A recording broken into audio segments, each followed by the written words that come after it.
ഗുരുവായൂർ ഏകാദശിയോടനുബന്ധിച്ചുള്ള ചടങ്ങുകൾ പുരോഗമിക്കുകയാണ്. പാർത്ഥസാരഥി ക്ഷേത്രത്തിലേക്കുള്ള എഴുന്നള്ളിപ്പ് പുരോഗമിക്കുന്നു. തത്സമയ ദൃശ്യങ്ങളാണ് കാണുന്നത്. ആനന്ദ് പുത്തൂർ അവിടെ നിന്ന് ചേരുന്നുണ്ട്. ആനന്ദ്, ഇന്ന് ഏകാദശിയാണ്. രാവിലെ തന്നെ ചടങ്ങുകൾക്ക് തുടക്കമായിരിക്കുകയാണ്. അവിടെ നിന്നുള്ള പ്രതികരണങ്ങൾ കൂടി.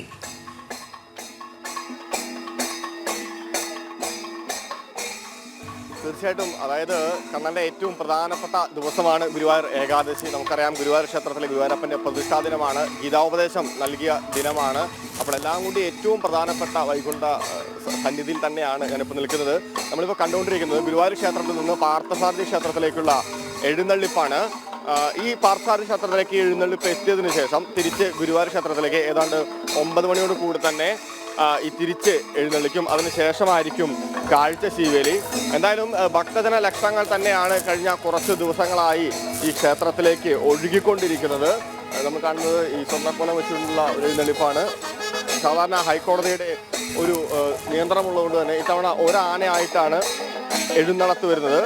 എന്തായാലും രാവിലെ മുതൽ തന്നെ ചടങ്ങുകൾ ആരംഭിച്ചിട്ടുണ്ട്. ഈ ഗുരുവായൂർ ഏകാദശിക്ക് ഇത്തവണ പൊതുവെ ജനറൽ ക്യൂവിനായിരിക്കും കൂടുതൽ പരിഗണന നൽകുന്നത്. രാവിലെ ഉച്ചയ്ക്ക് 2 മണി വരെ അതുമായി ബന്ധപ്പെട്ടുകൊണ്ടുള്ള മറ്റ് VIP ദർശനങ്ങളോ സ്പെഷ്യൽ ദർശനങ്ങളോ ഒന്നും ഉണ്ടാവില്ല എന്ന് തന്നെയാണ് ദേവസ്വം അറിയിച്ചിട്ടുള്ളത്. ഇന്നലെയും ഇന്നുമായി മുഴുവൻ സമയവും നട തുറന്നിരിക്കാനുള്ള ഒരു തീരുമാനമുണ്ട്. ഈ ദിവസത്തെ സംബന്ധിച്ചിടത്തോളം ഏറെ പ്രാധാന്യമുള്ള ദിവസമാണ്. പ്രത്യേകിച്ച് ശങ്കരാചാര്യർക്കും വില്ലുമംഗലം സ്വാമിക്കും എല്ലാം ഭഗവാൻ വിശ്വരൂപ ദർശനം നൽകിയതും ഈ ഗുരുവായൂർ ഏകാദശി നാളിൽ തന്നെയാണെന്നാണ് വിശ്വാസം. എന്നാൽ വിപുലമായിട്ടുള്ള ആഘോഷങ്ങളാണ് ഗുരുവായൂരിൽ ഒരുക്കിയിട്ടുള്ളത്. രാവിലെ 7 മണി മുതൽ തന്നെ ആധ്യാത്മിക ഹാളിൽ, അതായത് അല്പസമയത്തിന് മുമ്പ് തന്നെ ആധ്യാത്മിക ഹാളിൽ ഗീതാപാരായണം, ശ്രീമദ് ഗീതാപാരായണം ആരംഭിച്ചിട്ടുണ്ട്.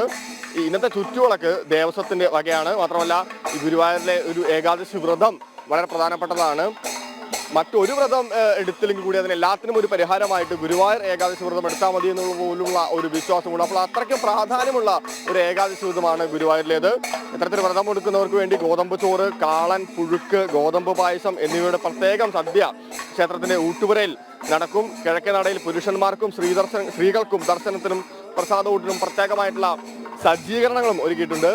ഏകാദശിയോടനുബന്ധിച്ച് തന്നെ ഈ ചാവക്കാട് താലൂക്കിൽ ജില്ലാ കളക്ടർ അവധി പ്രഖ്യാപിച്ചിരുന്നു കഴിഞ്ഞ ദിവസം. ഇന്ന് എല്ലാ സ്കൂളുകൾക്കും മറ്റ് സർക്കാർ സ്ഥാപനങ്ങൾക്കും എല്ലാം അവധിയാണ്. എന്നാലും ക്ഷേത്രത്തിലെ ചടങ്ങുകൾ പുരോഗമിച്ചുകൊണ്ടിരിക്കുകയാണ്. ഒരു 15 മിനിറ്റിനകം തന്നെ ഈ ഒരു ഘോഷയാത്ര, അതായത് ഈ ഒരു എഴുന്നള്ളിപ്പ് പാർത്ഥസാരഥി ക്ഷേത്രത്തിലേക്ക് എത്തും. തുടർന്ന് പാർത്ഥസാരഥി ക്ഷേത്രത്തിൽ നിന്ന് തിരിച്ച് ഈ ഗുരുവായൂർ ക്ഷേത്രത്തിലേക്ക് എഴുന്നള്ളും. അതിനുശേഷമായിരിക്കും കാഴ്ചശീവേലിയും തുടർന്നുള്ള ചടങ്ങുകളും. ഉച്ചയ്ക്ക് 2 മണിയോട് കൂടെ തന്നെ അക്ഷരശ്ലോക മത്സരമുണ്ട്, സുവർണ്ണമുദ്രയ്ക്കായുള്ള അക്ഷരശ്ലോക മത്സരമുണ്ട്. അപ്പോൾ ആ തലത്തിലേക്ക് വിപുലമായിട്ടുള്ള ആഘോഷങ്ങൾ ഒരുക്കിയിരിക്കുന്നു. രാവിലെ മുതൽ തന്നെ നിലയ്ക്കാത്ത ഒഴുക്ക് തന്നെയാണ് ക്ഷേത്രത്തിലേക്ക് ഭക്തജനങ്ങൾ ഒഴുകുന്നത്. എന്തായാലും ഏറ്റവും വിശിഷ്ട ദിവസത്തിൽ, ഏറ്റവും വിശേഷപരമായിട്ടുള്ള ദിവസത്തിൽ കണ്ണനെ കാണാൻ, ഒരു നോക്ക് കണ്ട് മനം നിറയെ തൊഴാൻ എന്തായാലും ക്ഷേത്രത്തിലേക്ക് ആളുകൾ ഒഴുകുന്ന ഒരു കാഴ്ച തന്നെയാണ് രോഹിണി ഈ ഗുരുവായൂരിന്റെ മണ്ണിൽ നിൽക്കുമ്പോൾ നമുക്ക് കാണാൻ വേണ്ടി സാധിക്കുന്നത്. അതെ, ആനന്ദ് പറഞ്ഞതുപോലെ തന്നെയാണ് ഇന്ന് ഭക്തലക്ഷങ്ങൾ തന്നെയാണ് എത്തുക. ആനന്ദ് സൂചിപ്പിച്ചതുപോലെ പുണ്യദിനമാണ് ഇന്ന്. പൂർണ്ണ ഉപവാസത്തിലായിരിക്കും ഭക്തർ. ഏറ്റവും അധികം ഭക്തർ ഭഗവാനെ കണ്ട് തൊഴുന്നതിനായി, ദർശനം നേടുന്നതിനായി എത്തുന്ന ദിവസം കൂടിയാണ്. രാവിലെ മുതൽ തന്നെ അതിൻ്റെ തിരക്ക് ആരംഭിച്ചുവോ? എത്ര സമയം വരെയാണ് ദർശനം? ഇന്ന് 3 മണിവരെ തുറന്നിരിക്കും നട എന്നാണ് അറിയാൻ കഴിയുന്നതും. പ്രധാനപ്പെട്ട ചടങ്ങുകൾ, അതുമായി ബന്ധപ്പെട്ട വിവരങ്ങൾ കൂടി.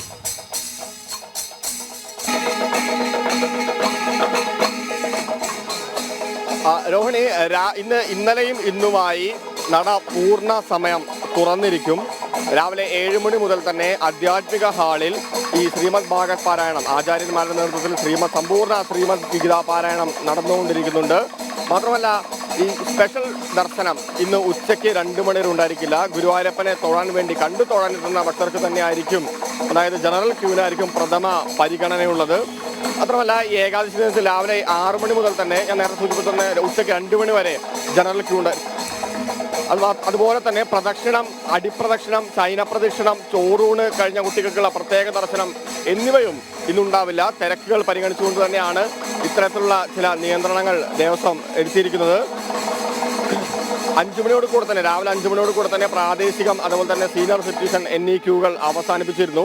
ഈ നെയ്വിളക്ക് വഴിപാടുകാർക്കുള്ള ദർശന സൗകര്യം ഉണ്ടായിരിക്കും. എന്തായാലും ഈ ഉച്ചയോട് കൂടി തന്നെ ഈ അക്ഷരശ്ലോക മത്സരം, സുവർണ്ണ മുദ്രയ്ക്കായുള്ള അക്ഷരശ്ലോക മത്സരം ഉണ്ടായിരിക്കും. അത് വളരെ പ്രധാനപ്പെട്ട ഒരു മത്സരം കൂടിയാണ്. ക്ഷേത്രത്തിന്റെ ഏകാദശിയോടനുബന്ധിച്ച് തന്നെയാണ് ആ ഒരു ചടങ്ങ് നടക്കുന്നത്.